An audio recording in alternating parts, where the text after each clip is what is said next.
Hey, thanks for joining me. So, if you watch my channel, that I am not a huge fan of the Spawn universe comics. Um, for the most part, I'm always on board with McFarlane. I've said this every time I review any of his books, and I guess I feel kind of subconsciously. I feel that I need to kind of justify it a little bit for some stupid reason because McFarlane likes to step into controversial territory everywhere he goes through his entire career. And I mean, that's fine. Everyone's going to have opinions and do things that not everyone agrees with, and blah, blah, blah, blah, blah, blah, blah. But, I kind of like McFarlane. But by God, I just cannot get into the comic books that he makes. Even when he has nothing to do with it. Now, this is written by it's not written by McFarlane. He doesn't do the art, none of that stuff. So, I wonder. I mean, McFarlane, of course, is going to have like editorial control and kind of make sure the book is kind of telling the kind of story that he wants to have it tell to a certain degree, and it's kind of up to the standards that he wants. But yeah, I'm not into this. Even if McFarlane's not writing it, it's the Spawn books just don't really connect with me. And so I've heard of, I've seen this female character Spawn design. I've seen it before. I have to imagine. I'm fairly certain that this book, She Spawn #1, is not the first appearance of this character, but I guess they decided that they can go ahead and throw out a new series. I mean, I didn't bother to look up to see if this is like a limited series or a mini series or an ongoing or whatever the case may be.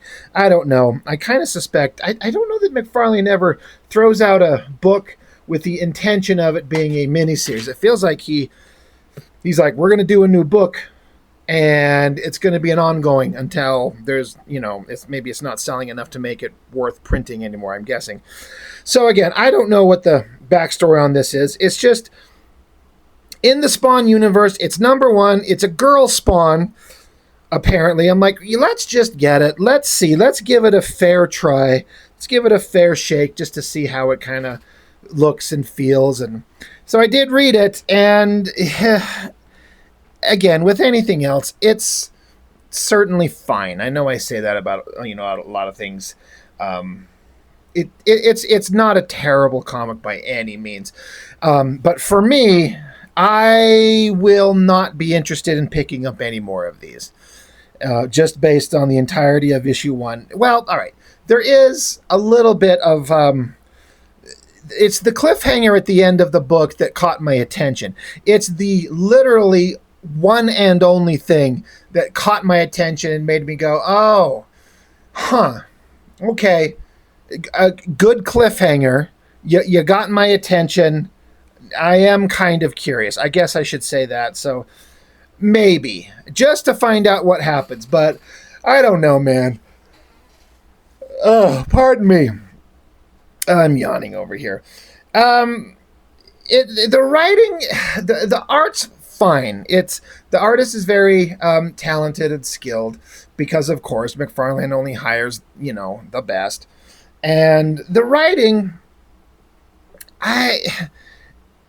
it's got a weird feeling to it, and the way the story's kind of broken down, I don't know how to describe it. It feels a little disjointed in places, and without like giving a panel by panel deep explanation of how I feel like this one scene transitioning into another scene feels kind of weird, which would take forever.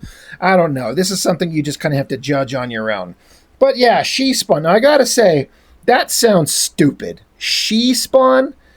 Is this the best we could come up with? I don't know what else. I don't know. I don't know what else. But let's get into it. It is written by Gail Simone. Again, as always, I'm kind of guessing that's how you pronounce her name. She's been writing comic books forever.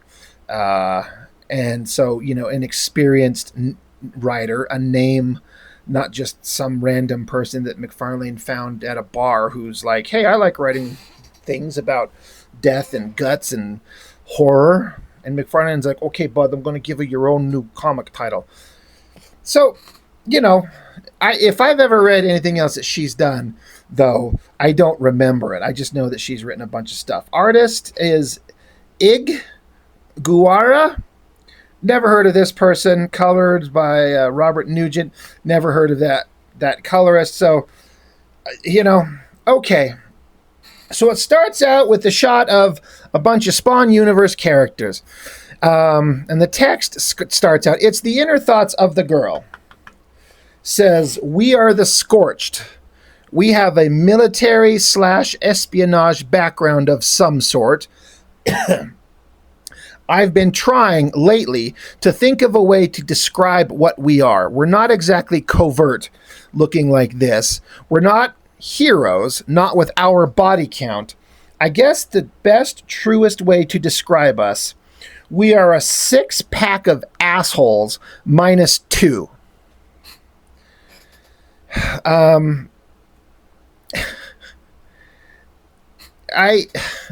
One of my biggest complaints about Spawn and the way the comics are told.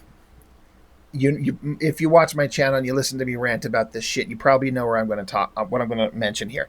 It's the text boxes everywhere to tell us shit we don't need to know.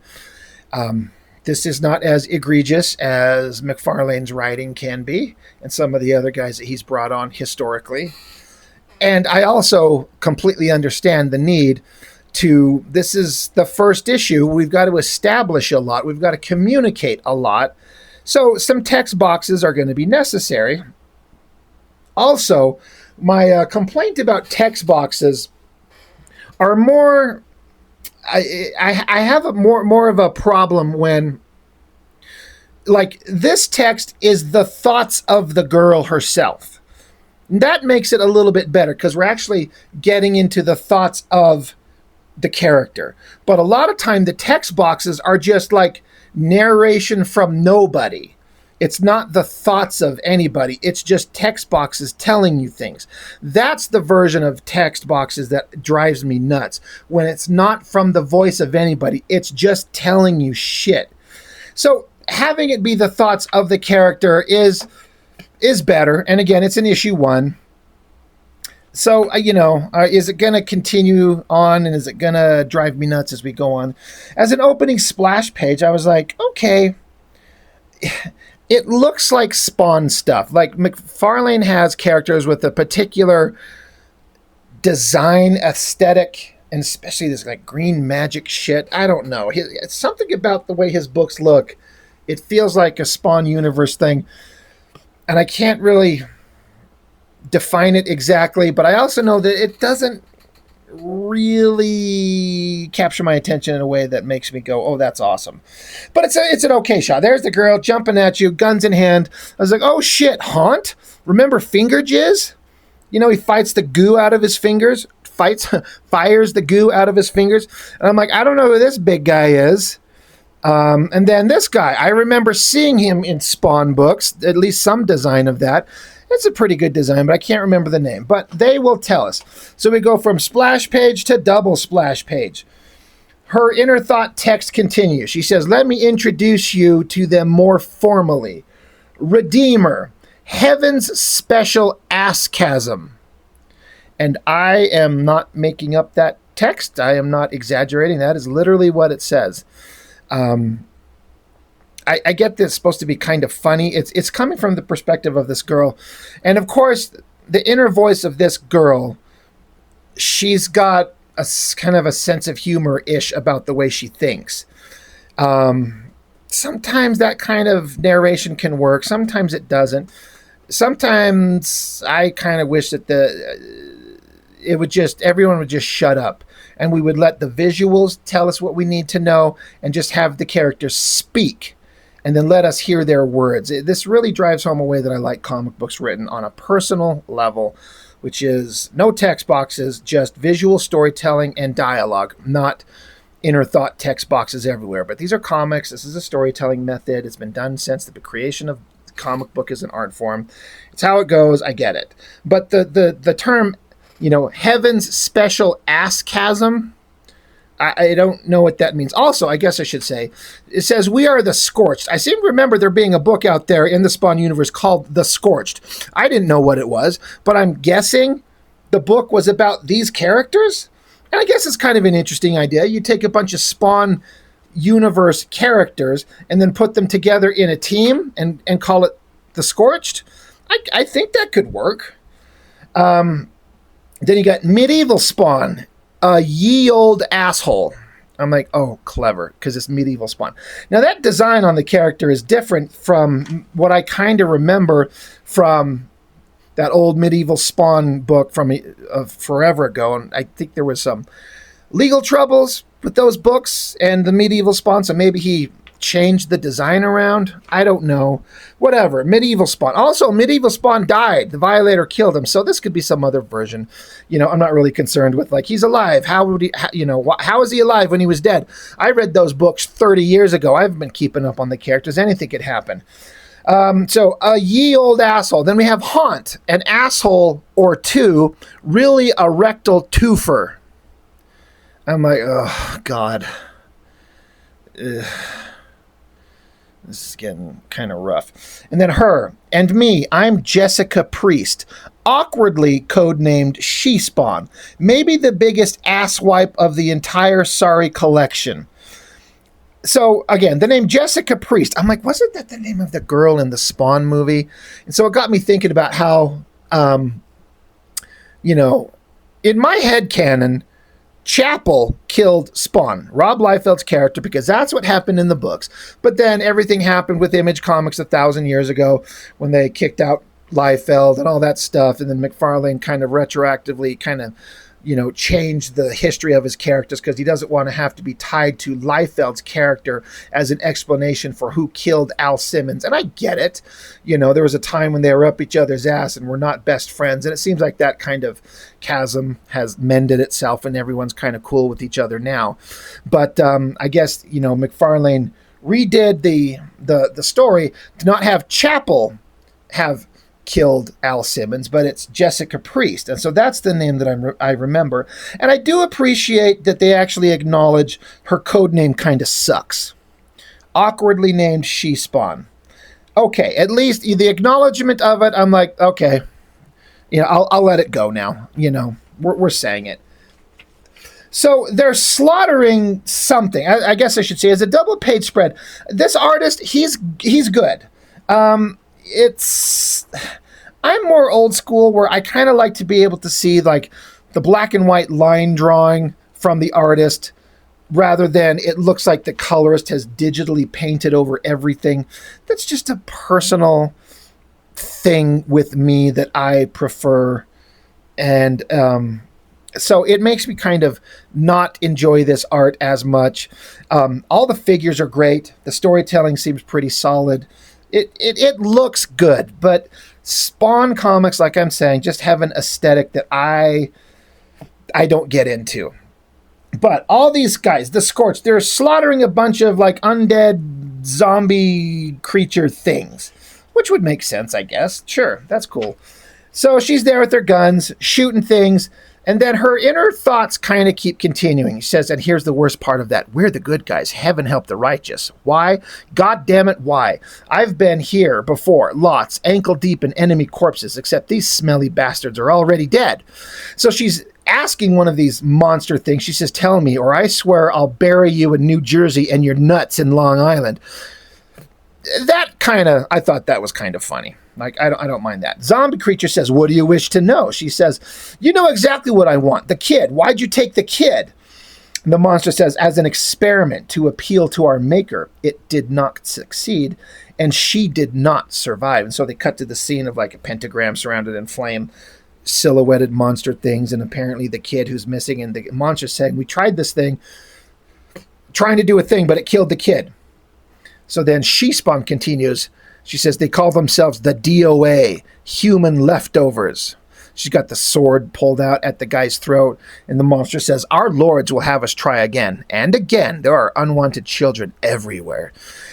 And her inner thoughts say, he stinks of death, but he ain't lying. Then he shows his rictus, closest thing he's got to a smile. That girl, that kid, Stacy. So She-Spawn stabs him in the face, and she says the word, her name was Stacy, as she, killed the monster. Medieval Spawn rolls up. He says, what shall we do with the rest of these reanimates? And she says, you know what we do. Bag 'em, burn 'em, bury 'em deep. Then, as it trails off into the next page, and then Medieval Spawn looks at her and says, priest? And then the dialogue cuts to, again, her in her thoughts. It says, I've been a soldier since my first period. I was like, ugh. Do we need to, I mean, I get it, but do we need to, okay, thank you. I've been a soldier since my first period, a grunt, merc, special agent, and other stuff, worse stuff. I ate MREs in the dark and POW chow I wouldn't give to a dog, and I saw a lot of guys hit this wall. A lot who never come home. They call it the 1,000-yard stare. Disassociation. Never thought it happened to me. So I was kind of confused by these 3 panels at first, because we got She-Spawn, and then I was like, well, who's... Oh, okay. I guess her mask is peeling back from her, and then she's kind of going into some kind of like mental, like she's having some kind of, again, she talks about disassociation. It's like she literally passes out from trauma. I'm not exactly sure. Like, I get what they're saying. She's seen a lot of horrible stuff and it's affecting her, I guess, is the idea. I guess my problem here is that all 3 of these faces look like a different person to me, honestly. It doesn't look like the same woman. Again, she's got the mask on, but that face does not look like that face, and that face does not look like that face. It's just a kind of a personal thing. They don't look like the same person, but it is. So I guess she passes out, so Medieval Spawn grabs her, and then the woman says her name was Stacy, or, whatever She-Spawn is. She says her name was Stacy. And then the text box says, looking into the distance for an answer that's not really there. Isn't that the curse of all the faithful? So the Redeemer, is that his name? Yeah, Redeemer. What did she call him? Heaven's special ass-chasm. He rolls up. What's wrong with her? And Medieval Spawn says, don't know. Then we just cut to a shot of like looking up at the sky. I guess that's supposed to be from her visual perspective. Says the last thing I see is the clearest view of the stars you're likely to get in this filthy city of rats. And I remember my father's hunting cabin. No idea why. From before we moved to Oregon. And then I sleep and dream of Stacy. Next morning, after a crappy night's sleep at the safe house in Brooklyn, I keep thinking of Audie Murphy, the most decorated combat soldier in U.S. history. He was a real bona fide hero. He had what they called battle fatigue for the rest of his life, slept with a gun under his pillow. Today, they call it PTSD. So this is the last shot that she gets as she passes out. Then this is the next morning. I'm like, and then this is her. I'm like, this is her? So the artist makes some visual choices here. And again, if this character, I'm certain, has been established already. So maybe this isn't the artist's choice. But, they've got the girl, she's in spandexy outfit with hot body and long-ass hair. And now she just kind of looks like a frumpy-ish kind of everyman. Or every woman, or every person, or whatever. And I get it, but I'm like, her hair is short, so I'm like, okay, is the costume that she wears, because she doesn't have a Spawn cape, but does her costume give her long hair? That's the visual kind of difference. Like, you can't get the visual drama of, like, the big cape thing, but you have the costume give her long flowing hair. I'm like, you know what? That's actually an interesting idea. Like, I am on board with that. That's kind of interesting. That kind of works. But I was like, okay, that's her. Okay. So while so the text goes from she's passing out, looking up at the sky. Then the next morning, she talks about how she's thinking about one of the most decorated soldiers in history, how he suffered horribly and has PTSD. Then the dialogue just changes over to an entirely different subject. instantly says, I'm paying for 2 spots here, more than some people pay for rent in some parts of the country. I'm like, wait, what? You were just talking about this soldier and PTSD, and then you instantly jump over to, I guess, the fact she's paying for 2 parking stalls for her car? Like, it's a jarring, like, run off the road and go a different direction right in the middle of a conversation or a thought pattern that we're reading. I was like, what? Oh, okay. But she says, Beamer I can't afford, and my dad's shitty old Chevy. Coming home, Dad. So she gets in her car, drives off, says, sorry for leaving, Al, Mark, the rest of you, but it's this or wither like a flower in hell. So, again, she's passing out up here, thinking about her father's cabin, thinking of the dead girl that she couldn't save. Then she's thinking about decorated soldier and PTSD. Then she's thinking about her 2 cars that she can't afford. Then she's saying, I'm leaving Al and Mark and the rest of you. And I'm like, which one of these guys was Al? Is Redeemer? Redeemer's not Al. Haunt isn't Al. Is Medieval Spawn Al? I don't think he is.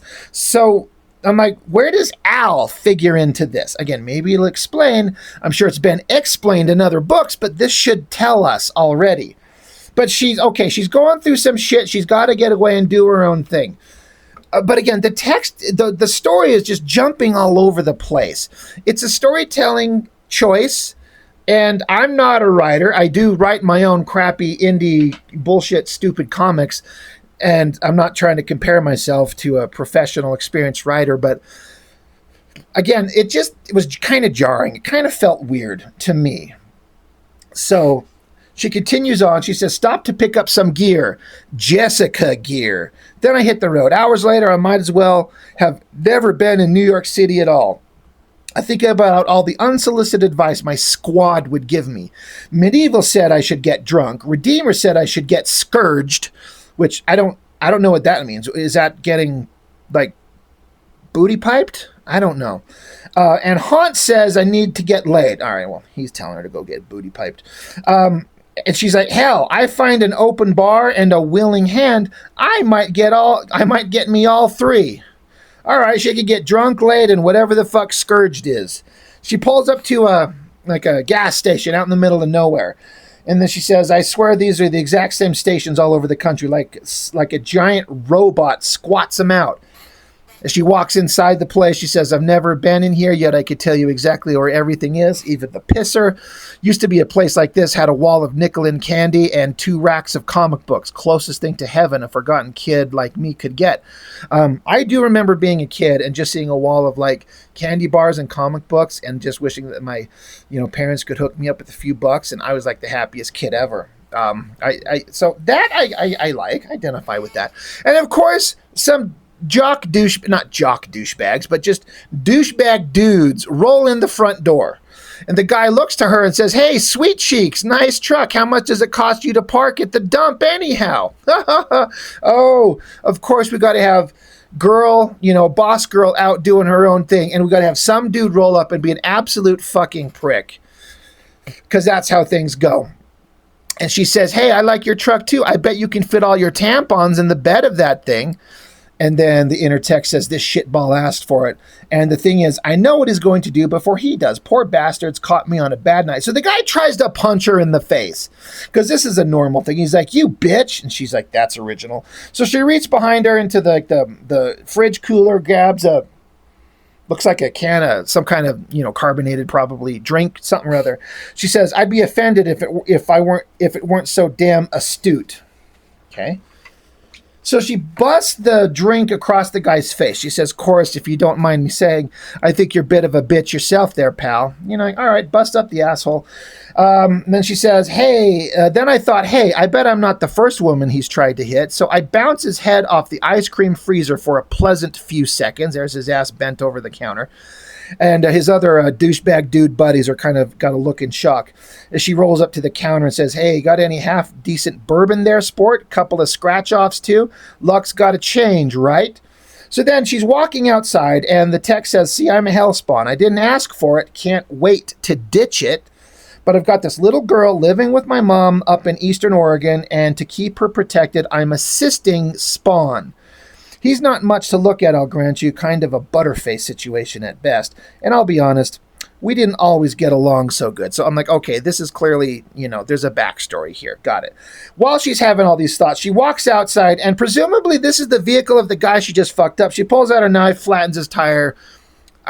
Good for her. Now she's up at some cabin. It says, I may have killed him.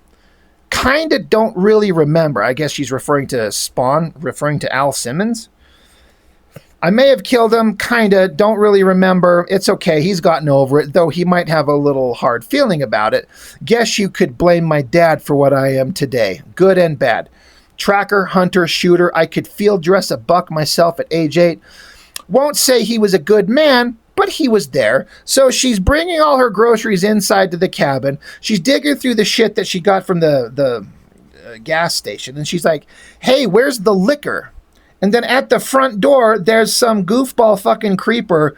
And the text box says WTF.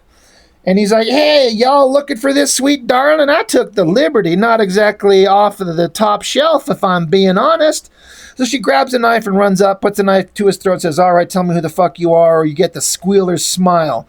So I'm like, so she bought booze. She talked about it. How did the booze be in the bags that are probably inside the front of the truck with her? I mean, I guess it could have been in the back of the bed of the truck as she drove up the mountain to get to the cabin. But how does this guy steal the booze from her? Unless he's some magical thing, which it's a Spawn comic, I guess it could be. But she says, you know what? I actually really don't give a shit. And he's like, now, hold on. I'm here to help. Hold on, Skeeter.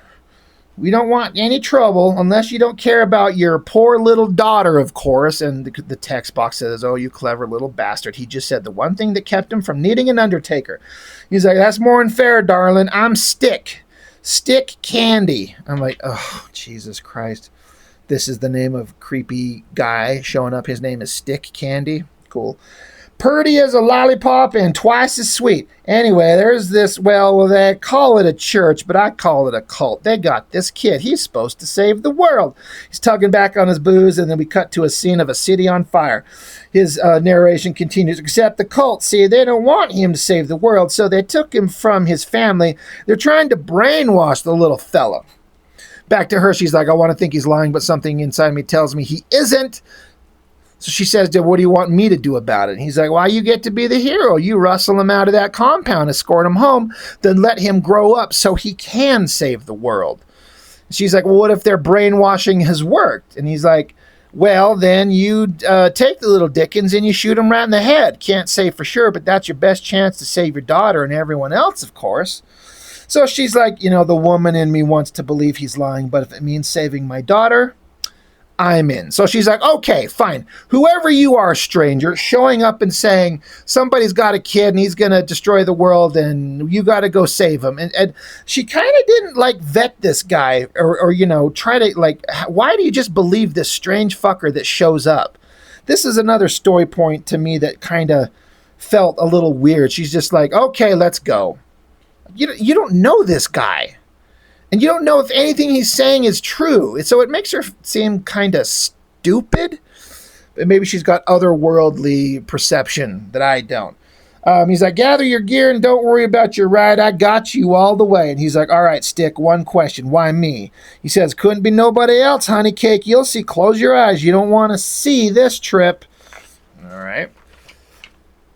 So I guess the guy, this random guy shows up and tells her, I'm going to send you to go save this kid who's going to save the world. And she's like, good, let's go. I guess she gets teleported by him. So she's like, whoa, where the hell is this? What am I doing? I'm not even sure which side Stick is on. Like, yeah, no shit. But she says, but since I'm here, let's do this. So she's got this gun. And she says, if the kid's here, the inner monologue says, I'm taking him home. And then she looks through her scope to see these guys bitch slapping the kid. He's got a bag over his head. He's tied to a chair. And she's like, you motherfuckers. Now, this is another thing that shouldn't matter. But I'm like looking at this figure of this girl, specifically around her lower waist.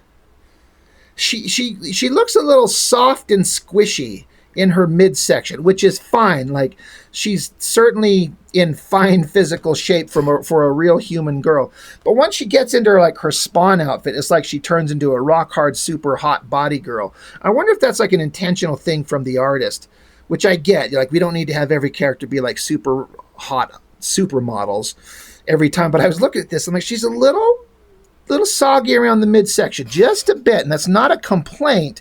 It's not a judgment. It's just like, that's interesting because I guess she just doesn't take and put on spandex. She does have magical powers. I mean, look at this shot of her. That's rock hard hot body, right? Whatever. They're slapping a kid around, and she's like, I was born for this moment, but no, this is too damn easy. She wants to shoot him from a distance, but she's like, no, I know these type of guys. They live by a code with kids. Spare the rod, spoil the child, but I have a code of my own. Spare the sinner, spoil the hellspawn. So she does whatever she does and activates her super spawn powers. Here she comes in. Is she flying? Floating? I don't know. She's got chains, and of course we got the long super spawn hair. Again, it's not a cape element, but it's a long flowing hair design element, which I'm into. They're like, watch out, it's the devil, it's the goddamn devil. And this guy says, Christ save us all. And as she starts beating the shit out of people, she says, pretty sure that guy would be on my side tonight.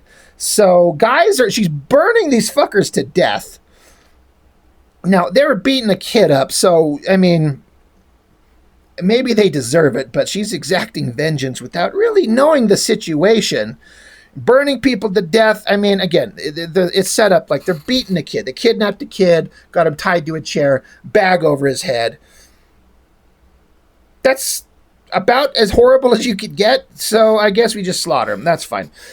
Stop, drop, and roll, cowboy or not. He's like, daughter of the devil, we rebuke you. She says, I don't give a shit what you rebuke. She beats the shit out of this guy. And then they do this thing where I guess this using the costume can have her mutate her own physical fleshy face to be like almost like a venom thing, like a monster thing, scaring the shit out of the guy. So she's like, you know what? I've seen a lot of horrible things, but nothing compares to people who hurt children. And the guy says, we're just trying to get the kid somewhere safe. She says, by slapping him around, shut your goddamn mouth. Just give me your cell phone and your car keys. So she ain't listening to it. She ain't having it. So she continues saying to this last guy, at least, I mean, I guess there's a couple of guys still alive, but the one that she's got here, she says, and thank your God I'm in a hurry, but I promise, if this kid doesn't recover, I'm coming back to split you in two. So I guess her chains also have like a bladed weapon at the end as to slice people up. They could kind of move around like they're alive. Okay, I like that.